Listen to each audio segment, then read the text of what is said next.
Today we're diving into an interesting connection in macroeconomics, the relationship between a country's trade deficit and its fiscal deficit. Economists often call them the twin deficits, suggesting they move together.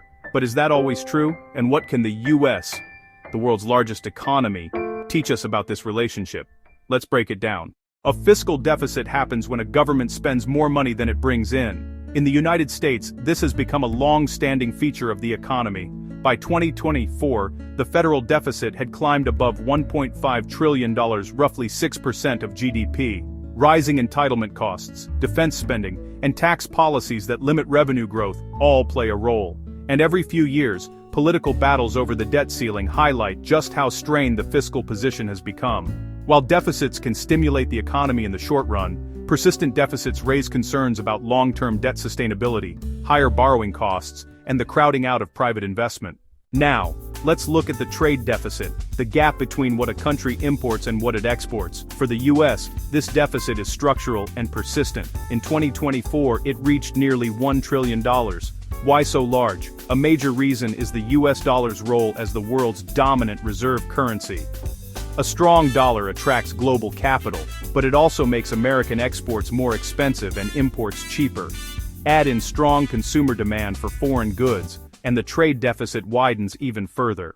The twin deficits hypothesis argues that fiscal deficits and trade deficits tend to rise together. Here's how it works. When the government increases spending or cuts taxes, households have more disposable income. That boosts demand, including demand for imported goods. At the same time, financing large fiscal deficits requires issuing government bonds. Those bonds attract foreign investors, strengthening the dollar.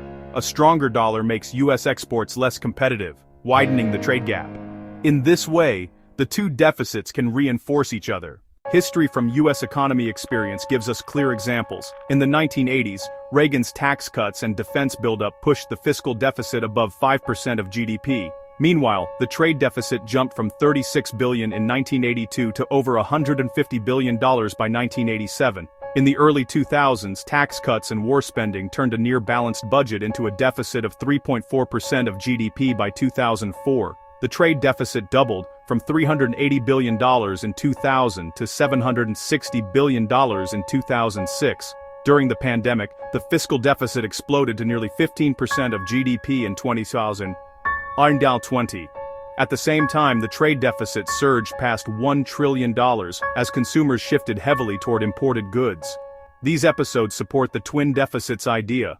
But the connection isn't perfect. In the 1990s, the US moved from a fiscal deficit to a surplus, yet the trade deficit kept rising. During the 2008-2009 financial crisis, the fiscal deficit soared, but the trade deficit shrunk sharply because collapsing demand reduced imports.